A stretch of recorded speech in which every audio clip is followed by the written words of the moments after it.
Hello, my dear students, and welcome back. I know exams are just around the corner, and sometimes this climate chapter can feel a little, well, tricky.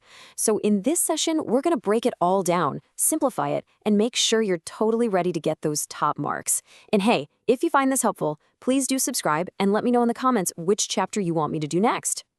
Have you ever really thought about this? I mean, how is it possible that on the very same day, someone in Leh is shivering at a crazy minus 45 degrees, but at the exact same time, a friend in Jaisalmer is sweating at 50 degrees? It sounds like something from a movie, right? But nope, this is the amazing, incredible variety of India's climate. And today, we are going to figure out all its secrets. So here's our game plan to absolutely master this chapter. First, we'll get our basics right.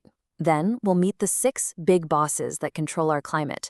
After that, we'll dive deep into the superstar of the show, our very own Monsoon.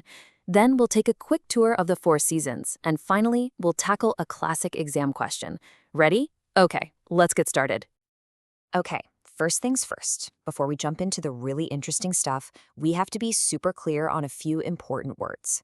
Trust me, if you get these right, the rest of the chapter will be a piece of cake. Here's a super simple way to never, ever get weather and climate mixed up again. Just think of weather as your mood. You know, one minute it's sunny and happy, the next it's cloudy and gloomy. It changes really fast. Climate, on the other hand, is like your personality. It's who you are over a long, long time, say 50 years or more. So weather is today, climate is the long story. Simple, right? Now, let's talk about this word monsoon. What's the first thing that comes to your mind? Rain, right? Well, most people think that, but that's only half the story. The real scientific meaning of monsoon is a seasonal reversal, a total U-turn in the direction of the winds. It's this huge shift in the wind system that brings us all that rain and really defines the climate of India. Okay, so what actually causes our climate to be so different from place to place? Well, let's meet the 6 main factors. I like to call them the big bosses who are in charge of everything. And here they are. We've got latitude, altitude, relief, distance from the sea, the way land and water are spread out, and of course, the mighty Himalayas. Every single one of them plays a super important part. We won't go deep into all of them right now, but let's check out a couple of the most powerful ones. First up, the Himalayas. You know, they aren't just mountains. They're like our giant protectors. They act like a huge wall that blocks the freezing, icy cold winds blowing from Central Asia. Seriously, without this shield, our winters in North India would be unbelievably cold. This is a huge reason our climate is what it is. Next up is relief. It's a fancy word that just means the shape of the land, like mountains. So look at this. When winds full of moisture, like the ones that come from the sea, hit a big mountain like our Western Ghats, they have nowhere to go but up. As they go higher, they get cooler and drop all their moisture as heavy rain on this side, the windward side. But look what happens on the other side, the leeward side. The winds come down, but now they're dry, creating a rain shadow area with very little rain. All right, now for the main event, the heart and soul of India's climate, the one, the only, the great Indian monsoon. This is the most important part of the chapter, my dear students, so let's focus.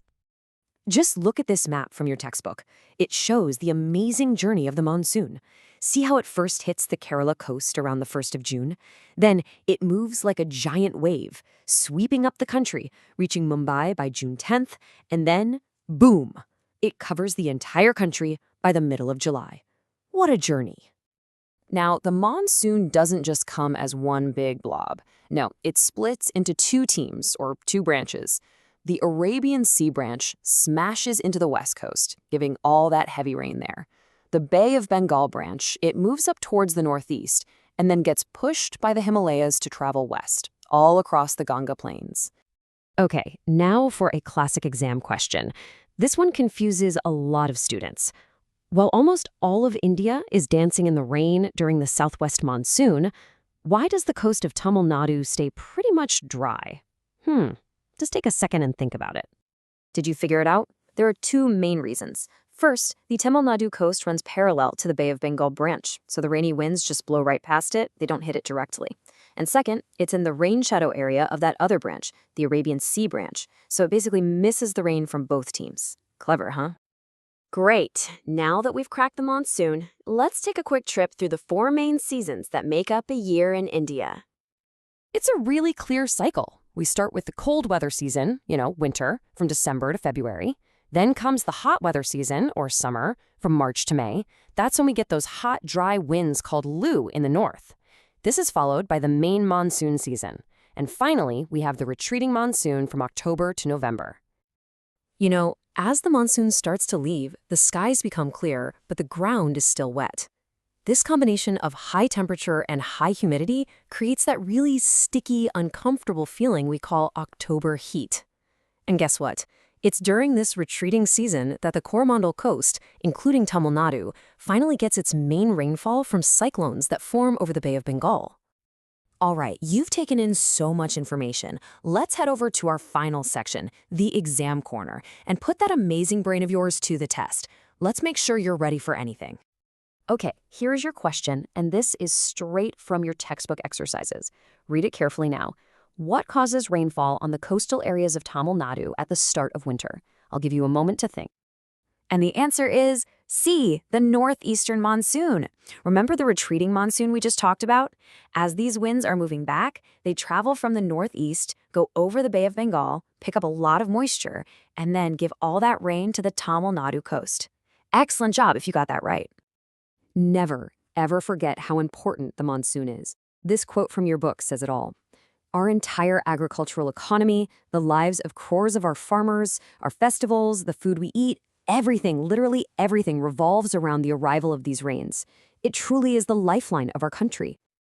This rainfall map is the perfect summary of our entire discussion. You can literally see the story of our climate right here. See the dark blue areas with over 200 centimeters of rain on the west coast and in the northeast? Now compare that to the dry parts of Rajasthan with less than 50 centimeters.